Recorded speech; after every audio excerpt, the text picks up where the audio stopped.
Isiolo County is one of the arid and semi-arid livestock-dependent lands of Kenya. It is an expansive county covering a total area of 25,700 square kilometers. It consistently suffers from the severe effects of drought following irregular rainfall patterns. The multinational Drought Resilience Sustainable Livelihoods Program, initiated by the Government of Kenya through the Ministry of Agriculture, Livestock, Fisheries and Cooperatives, aims at building resilience to drought among the pastoral communities of arid and semi-arid lands of Kenya by increasing the productivity and incomes of their enterprises. The project has been brought up through a participatory manner in which we have received requests for the projects from the communities and involved the communities and the county officials in bringing up the projects. The structures developed by the DRSLP under the participatory model include strategic boreholes, livestock sale-yards, hay sheds, earth dams, and a major irrigation scheme by the name Kilimani Game Galana Irrigation Scheme.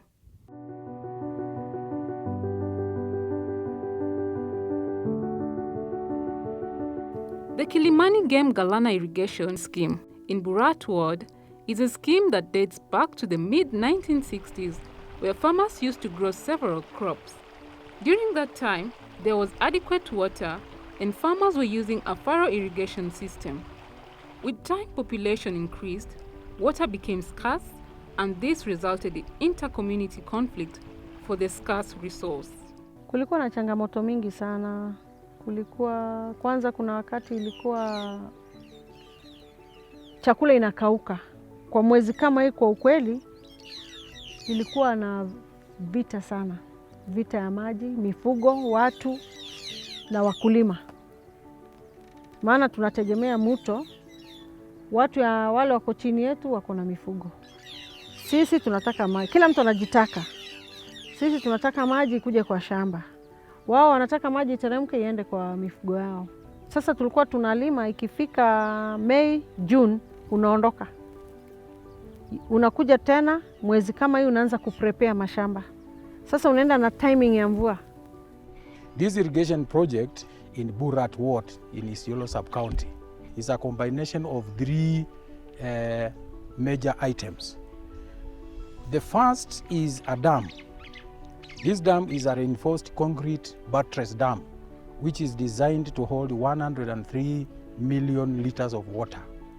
The purpose of the dam is to supply water to an irrigation scheme called Kilimani Game Galana irrigation scheme.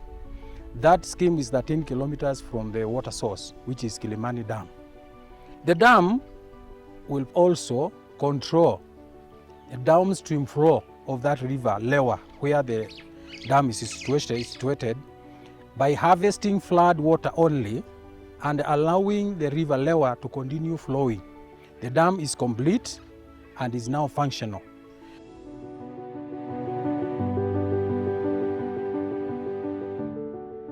Maisha imekuwa tofauti kubwa sana kwangu binafsi na wakulima yangu.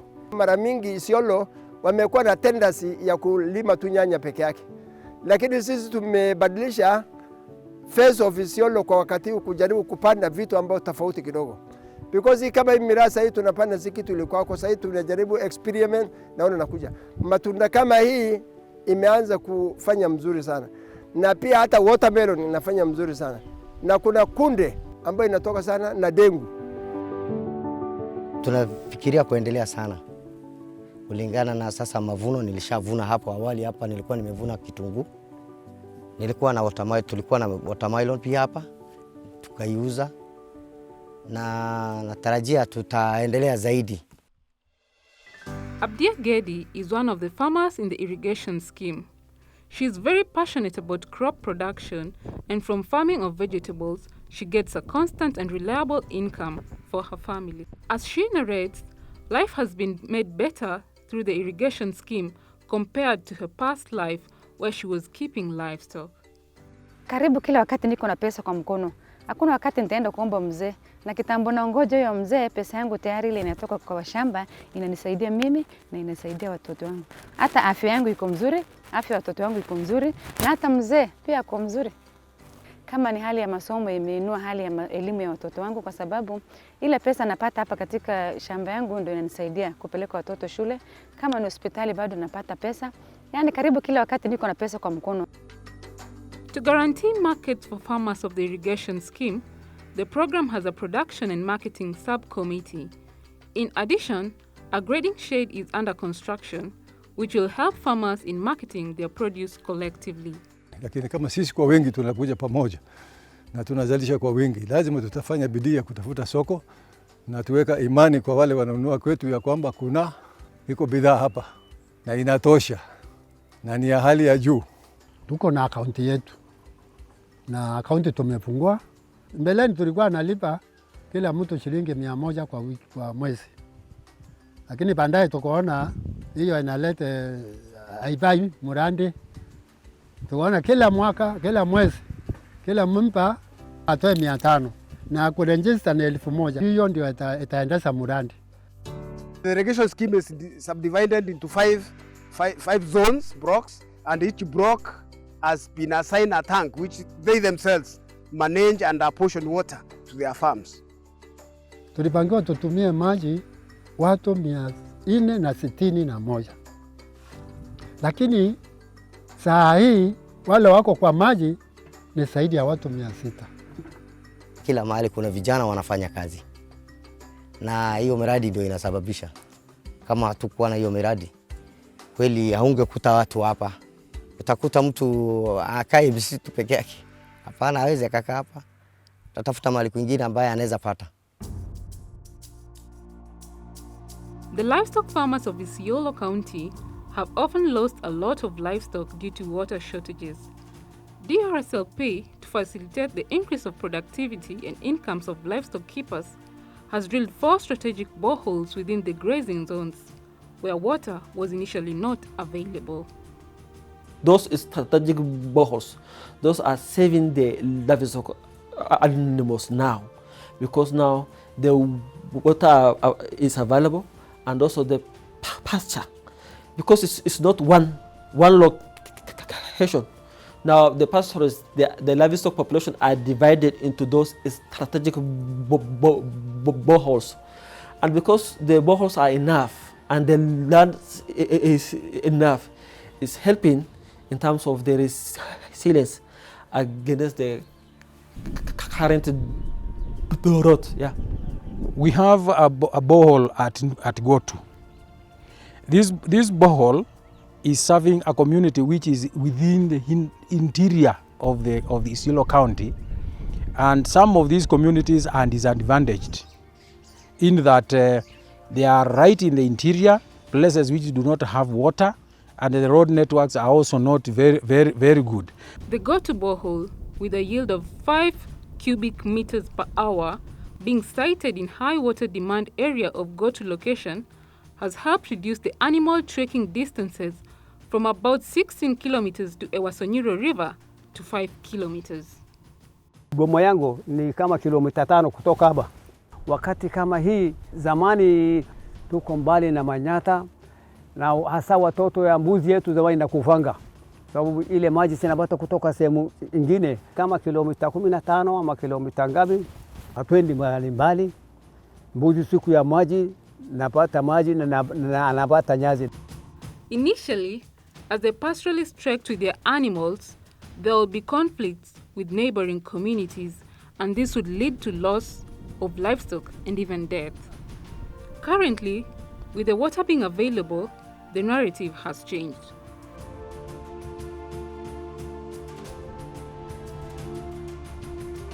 Tangu hii maji itobolewe sasa, imepungua kabisa kwa vita pande hii.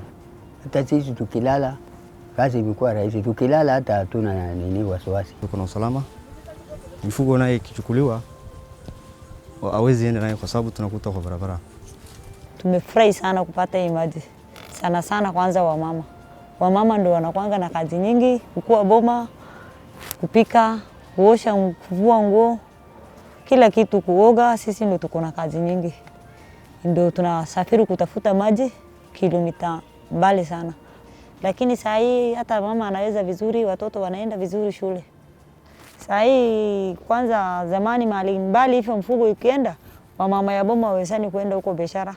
Saa hii lakini ni karibu na boma, unashotea watoto wako maji, unamaliza yako mapema ya boma, unakuja hata biashara yao wanaendelesha vizuri, unapika chapati, chai, mpaka jioni saa 11 ukifika ndo unaenda boma. The Goto borehole benefits over 500 households with water for domestic use and for their livestock. The borehole is supporting 21,000 animals. With the water availability, animals' body conditions have greatly improved and the pastoralists are fetching better incomes for sale of their animals. Another borehole by DRSLP in Isiolo County is the Oldonyiro borehole in Isiolo North constituency. The borehole supplies water to the Oldonyiro livestock market during market days, which are on Fridays. The borehole has a yielding capacity of 5 cubic meters per hour. Hii maji tumeona ni maji safi, ni maji ambayo ukipatia mifuko unafurahia. Wewe mwanadamu pia akikunya ni maji ambayo imetoka ndani ya ardhi. Kwa hivyo ni maji sisi tunaamini sana ile maji inatoka ndani ya ardhi. Soko imetocheka, mali imetocheka, town imetocheka. Hii maji inatumika mpaka town. Kitambo tulikuwa tunaenda kwa hii mto yetu inaitwa Nozo Ketete. Mto ambaye utaenda uanze kusukumana na watu, wakati ya ukame iko deep zaidi, kwa hivyo tunafurugana pale na maji ambayo tunapata pale pia ni chafu. Kufikia saa hii mifugo yetu inaweza kupata maji ikiingia sokoni na pia ikitoka na hata wakati mwingine. Pia binadamu wameweza kufaidikia mradi hiyo kwa sababu tumepata maji, hatujaweza kwenda kwa hii wakati ya ukame yote tumeweza kupata maji ya kunywa. Tumefaidika sana.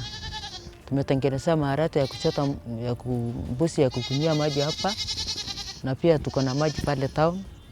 Tuko na maji kwa soko. Tulikuwa sasa wanyama wetu wanakuja wanakunywa maji hapa, alafu wanaenda soko badala ya kukaa kwa laga na kuwa na congestion, alafu wanaambukizana magonjwa. Sasa wanakunywa tu maji hapa, wanaenda kwa laga kwa soko, alafu pia ndani ya soko tuko na maji, sasa watu hawana kiu. The program, having constructed about 25 strategic boreholes as permanent sources of water, has relieved the pastoral community, since wherever they move, at least they find a water source in that specific grazing zone.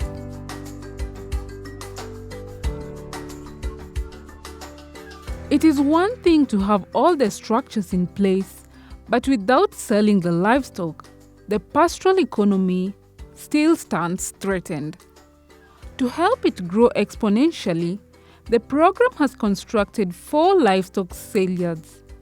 The sale yards are Mbarambate, Ngaremara, Bisan Biliko, and Kipsing livestock sale yards. Kipsing livestock sale yard in Oldonyiro ward has enhanced pastoral communities' marketing activities. Initially, they were doing their marketing activities in the open. Now, with the facility having been enclosed, problems of handling animals and theft are a thing of the past. Additionally, collection of revenue has been made easier. Tulianza soko upepo uko chini. Ile soko mambo revenue singeweza kupata. Kwa vile najua uwanja mtu unauza mbuzi huko utataka wote. Sasa hapa ile kitu revenue iko very sure. Kwa vile ile rudi kisimama mimi najua internally mbuzi ngapi inaingia na kuna karani iko pale. Lakini ile wakati ilikuwa okora. Kununua mbuzi unaficha kwa laga. Gari inaenda unaweka mbuzi kwa msituni. Lakini hapa kwa ukweli imetuletea revenue iwe very okay. Kesa sawisi simepungua kabisa. Juu hata saa ingine cases kama hasa kwa soko ikifanyika, market iko na ofisi ya security, alafu chief atakuwa kwa hiyo group ya committee ya LMA as an ex official. So mtu akifanya kwa soko makosa, sio lazima tupeleke polisi sangine, sababu kama ni kosa kidogo hatuwezi kwa refer kwa police station. Hiyo committee ndo wanakamata mtu, tunaita kwa ofisi, then tuna solve case hapo kwa hiyo ofisi tu. Through the Kipsing livestock market, farmers were either taking their livestock to Ondonyiro, which is around 40 kilometers from the area, or to Isiolo market, which was also around 40 kilometers. But now the farmers are able to take their livestock within 5 kilometers. They are able to bring their livestock to the market. This market also has assisted the community around so much because they have come up with other businesses. You can see like the women are able now to bring their chicken to the market. They are able to sell their eggs, and also it has enabled women who are not able to travel far to sell their livestock. Now they are involved in the trade of livestock within the Kipsing livestock market. The program further went ahead and built 5 kiosks for sale of meals adjacent to the auctioning area to bring in gender elements and create employment opportunities for women.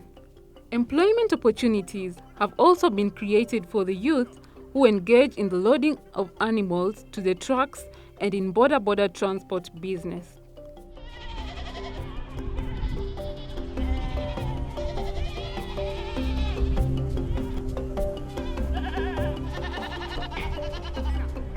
One thing that has been a bit of an impediment or a challenge to this market is the road network. The road network is not quite good.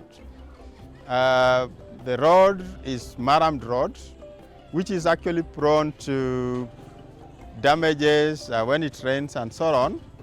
In Kipsing, we have a road network there. We have recently had a road being implemented connecting Kipsing market with the road network which is within there. It is a road that has also been 16 kilometers have been leveled and graded to allow easy marketing from specifically Kipsing. Hiyo barabara inapita ndani ya town.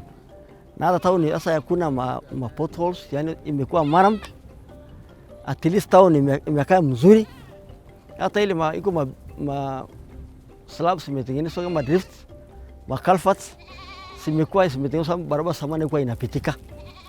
So at least through the market tulipata hiyo mradi ya barabara. Pesa yote kidogo tutatoa security before tuingie ku 50%. Tutoe cleaners. Hizo iko na washmans. So iko na ile me ambaye ni lunch. Tukimaliza hiyo tunasema 60,000 imebaki pale ama 50,000. 25 baada ya kutoa ile gharama yote. Gharama hiyo 50 inaenda kwa community, 20% inaenda kwa community, 20% inaenda kwa serikali.